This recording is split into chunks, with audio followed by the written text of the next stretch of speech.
అయితే చంద్రబాబు నాయుడు గారికి కూడా బెయిల్ మీద ఉన్నారు. మద్యం కేసు సంబంధించి ఉన్నారని చెప్తున్నారు. ఆ కేసు నీరు గార్చే అందుకే ఇప్పుడు ఇట్లా మా మీద ఈ యొక్క చర్య చేస్తున్నారని జగన్ గారు కూడా వ్యాఖ్యానించారు. ఎట్లా చూస్తారు దీన్ని? ఇదేదో ఇందాక చెప్పినాను కదా, జగన్మోహన్ రెడ్డి పుట్టుకే అబద్ధాల పుట్టుకతో అబద్ధాలతోనే మాట్లాడే వ్యక్తి.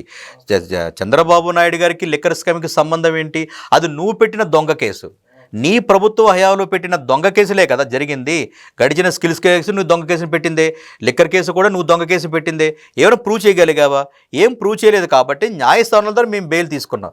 కానీ నువ్వు చేసిన తప్పులు పూర్తిగా సాక్ష్యాధారాలతో బయటపడతా ఉన్నాయి.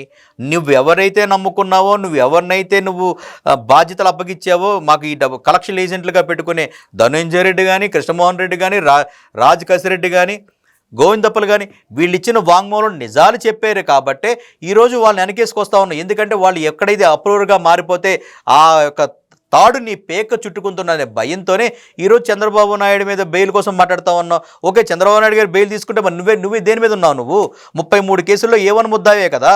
ప్రతి శుక్రవారం నువ్వు కోర్టుకు వెళ్ళాల్సినవే కదా. కోర్టు కూడా న్యాయస్థానం కూడా నీకు కూడా బెయిల్ ఇచ్చినది కదా. ఈరోజు నువ్వు కోర్టులు ధిక్కరించి కోర్టులకు నువ్వు కనీసం శుక్రవారం హాజరవ్వాల్సింది నువ్వు మినహాయించుకొని పోతా ఉన్నావు. రేపు పొద్దున అదే కోర్టులు నిన్ను తీసుకొని లాక్కొని వచ్చే పరిస్థితి ఖచ్చితంగా ఉంటుంది. నువ్వు కూడా బెయిల్ మీద తీసుకొచ్చినావు కదా. ఈరోజు నువ్వు నిజంగా చంద్రబాబు నాయుడు గారిని విమర్శిస్తే ఆకాశం మీద ఉమ్మేసినట్టే అవుతుంది కదా.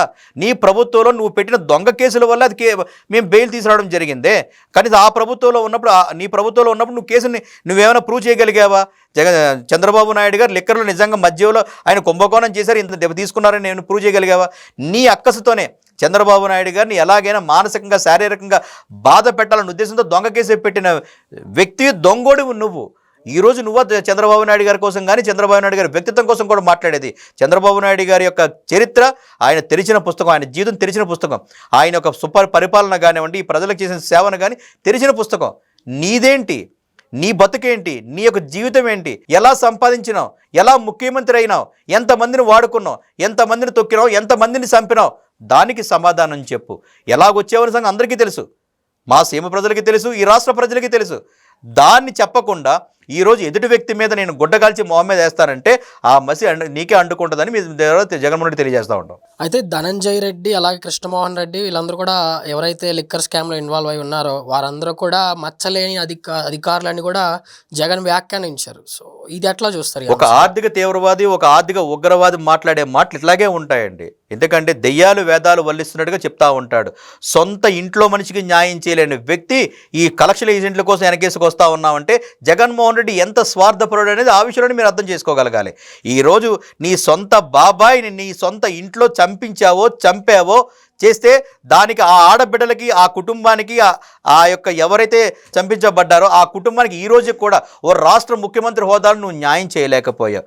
చంపినోళ్ళు కేసులు పెట్టించుకున్న లోపలికి వెళ్ళి వాళ్ళ మీద కేసులు ఉండే వ్యక్తులు నువ్వు చిన్న పిల్లోళ్ళుగా అభివర్ణించిన ఒక రాష్ట్ర ముఖ్యమంత్రి హోదాలో నువ్వు అభివర్ణించావు. ఆ విషయం నువ్వు మర్చిపోయావో కానీ ఈ రాష్ట్ర ప్రజలు మర్చిపోలేదు, మీడియా సంస్థలు కూడా మర్చిపోలేదు. కావాలంటే మీరు ఒక రాష్ట్ర ముఖ్యమంత్రిగా, అప్పుడు మాజీ ముఖ్యమంత్రి, అప్పుడు ఆ రాష్ట్ర ముఖ్యమంత్రిగా ఉన్న వ్యక్తి ఏ విధంగా ప్రెస్ మీట్లో మాట్లాడాడో, వైఎస్ వివేకానంద రెడ్డి గారి మరణానంతరం ప్రెస్ మీట్లో ఒక రాష్ట్ర ముఖ్యమంత్రి హోదాలో ఏ విధంగా మాట్లాడాడో ఒక్కసారి మీరు అందరూ కూడా ఈ రాష్ట్ర ప్రజలకు మళ్ళీ మీరు కూడా ఒకసారి మననం చేసుకోండి. జగన్మోహన్ రెడ్డి కూడా చూపించండి. వైఎస్ అవినాష్ రెడ్డి పిల్లోడు అని చెప్పినాడు. బాబాయిని చంపినోడు పిల్లోడు.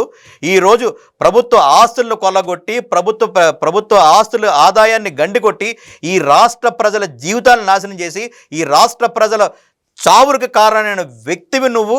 అలాంటి దానికి ప్రోద్బలం ఉండి నీకు సహాయ సహకారులుగా ఉండి ఈ రాష్ట్ర ప్రభుత్వ ఆదాయాన్ని గండికొట్టి ప్రజల మరణాలకు కారణమైన వ్యక్తులు ఈరోజు మంచోళ్ళ. కాబట్టి దీన్ని బట్టి మీరు యొక్క అతని మానసిక పరిస్థితి ఏంటో, జగన్మోహన్ రెడ్డి మానసిక పరిస్థితి ఏంటో మీరు అర్థం చేసుకోగలగాలి.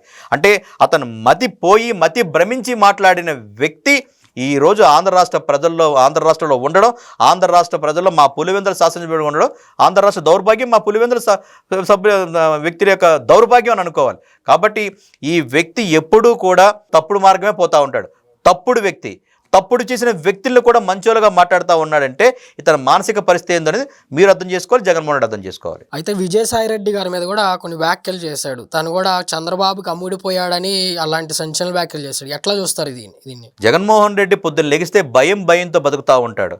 అతనికి భయం వచ్చినప్పుడల్లా ఒక పేరు తలుచుకుంటూ ఉంటాడు. ఆ పేరు చంద్రబాబు నాయుడు. CBN 3 అక్షరాలు తలుచుకుంటూ ఉంటాడు. ఆ 3 అక్షరాల నిర్ణయమే గౌరవ నారా చంద్రబాబు నాయుడు గారు. ఇతనికి భయం వచ్చినప్పుడల్లా చంద్రబాబు నాయుడు గారి పేరు తలుచుకుంటే నాకు ధైర్యం వస్తుంది అనుకుంటున్నాడు. ఆ దాంతోనే ఈరోజు సాయిరెడ్డి అమ్ముడిపోయినాడు అంటున్నాడు. సాయిరెడ్డి నీ సహోదరుడే కదా, నీ తోటి జైలు పక్షే కదా. నువ్వు A1 నువ్వు E2.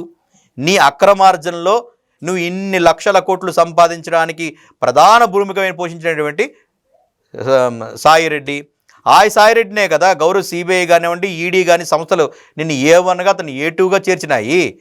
అలాంటి వ్యక్తిని మరి నువ్వు ఏ విధంగా నువ్వు అధికారంలోకి వచ్చిన తర్వాత ఏ క్వాలిఫికేషన్తో ఏ యొక్క అర్హతతో అతను నువ్వు రాజ్యసభ పెద్దల సభకు పంపించావు?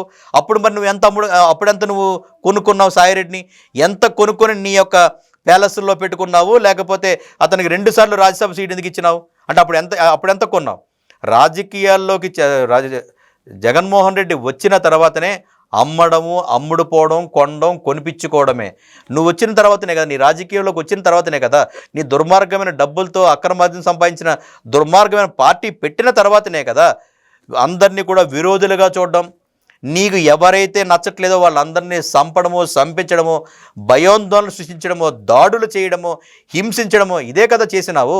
నీ సొంత ఇంటిని, నీ రక్తం పంచుకునే చెల్లిని కూడా నీ యొక్క దండుపాలెం బ్యాచ్తో ఒక ఆడ కూతురని కూడా మానవత్వం మర్చిపోయి ఏ విధంగా సోషల్ మీడియాలో మాట్లాడించావో ఈ యొక్క ప్రపంచానికి తెలియంది కాదు, ఈ తెలుగు రాష్ట్ర ప్రజలకు తెలియంది కాదు.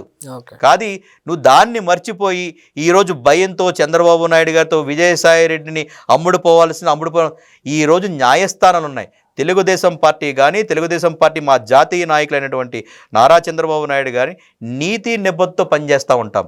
ఒక వ్యక్తిని కొనాలనుకోనో, ఒక వ్యక్తిని అమ్ముకోవాలనుకోనో ఆలోచనలో తెలుగుదేశం పార్టీ లేదు, నాయకత్వం లేదు. ఎందుకంటే తెలుగుదేశం పార్టీ పుట్టిందే ప్రజల కోసం, ప్రజల శ్రేయస్సు కోసం, శ్రామికుడి యొక్క శ్రమలోంచి పుట్టిన పార్టీ, ప్రజలే దేవుళ్ళు సమాజమే దేవాలయం అనుకునే నినాదంతో పుట్టిన పార్టీ తెలుగుదేశం పార్టీ. ప్రజలకు సేవ చేయాలనుకుంటాం, క్రిమినల్స్ కాదు కదా. నీతోటి క్రిమినలే కదా విజయసాయిరెడ్డి. నీ విధానాలు నచ్చకో, లేదా మీ ఇద్దరికి ఉండే లావాదేవీలు నచ్చకో అతను బయటకు వచ్చి ఈరోజు నిజాలు చెప్పినాడు.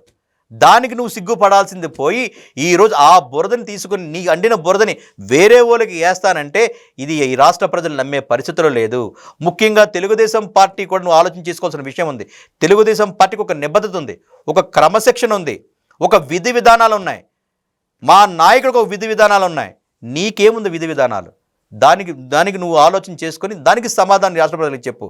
అంతేగాని విజయసాయిరెడ్డి మాకు అమ్ముడిపోయి అంటే ఎవరైతే నిజాలు చెప్తారో వాళ్ళు మీ లావాదేవీల్లో మీకు రావాల్సిన ఏవైతే మీ ఇద్దరికి ఉండే లావాదేవీల్లో ఎక్కడ బేరసారాల కుదరలేదో వాళ్ళందరూ ఈరోజు స్వచ్ఛందంగా బయటకు వచ్చి నువ్వు చేసిన తప్పులు, నువ్వు చేయించిన తప్పులు, నువ్వు ఏ విధంగా అక్రమార్గంగా నువ్వు ధనాన్ని ఏ విధంగా డబ్బులు సంపాదించి పెట్టించుకుంటున్నావో అనే నిజాలు బయట పెడితే ఆ నిజాలు ఎక్కడికైతే ఈ ప్రజలందరిలోకి లోపలికి వెళ్ళిపోయి చర్చ జరుగుతుందని భయంతోనే ఆ యొక్క భయాన్ని బూచిగా చూపించి చంద్రబాబు నాయుడు గారి పేరు ఉపయోగించుకుంటున్నావు తప్ప చంద్రబాబు నాయుడు గారి పేరు ఇచ్చే అర్హత కానీ, తెలుగుదేశం పార్టీ కార్యకర్తల కోసం కానీ, తెలుగుదేశం పార్టీ కోసం మాట్లాడే అర్హత జగన్మోహన్ రెడ్డి లేదని మీ ద్వారా తెలియజేస్తా ఉంటాం. సో రానున్న రోజుల్లో జగన్ గారు జైలుకి వెళ్ళే అవకాశం ఉంటుందా? అది న్యాయస్థానాలు తెలుస్తాయండి. అది ఎందుకంటే జగన్మోహన్ రెడ్డి అయితే ఏమీ నీతిమంతుడు అయితే కాదు కదా. అతను ఎక్కడి నుంచి వచ్చినాడు, ఆ పార్టీ ఎక్కడి నుంచి పుట్టినది, దానికి సమాధానం జగన్మోహన్ రెడ్డి సమాధానం చెప్పాలి.